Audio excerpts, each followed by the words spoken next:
നിമിഷപ്രിയ കേസിൽ വാർത്തകൾ റിപ്പോർട്ട് ചെയ്യുന്നതിൽ നിന്ന് മാധ്യമങ്ങളെ വിലക്കണമെന്നാവശ്യപ്പെട്ട് സുപ്രീം കോടതിയിൽ ഹർജി.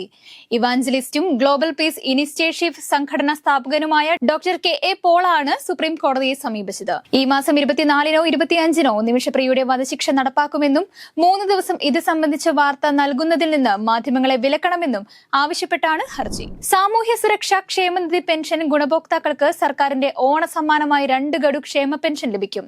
ഇതിനായി 1679 കോടി അനുവദിച്ചതായി ധനകാര്യമന്ത്രി അറിയിച്ചു. 62 ലക്ഷത്തോളം പേർക്കാണ് ഓണത്തിന് 3200 രൂപ വീതം ലഭിക്കുന്നത്.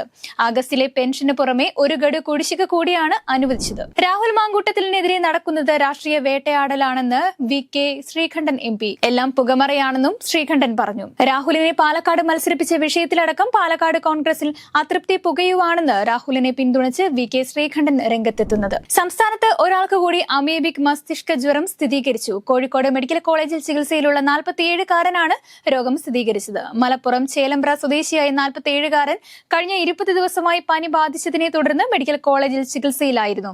ഇന്നലെ നടത്തിയ സ്രവ സാമ്പിൾ പരിശോധനയിലാണ് രോഗം സ്ഥിരീകരിച്ചത്.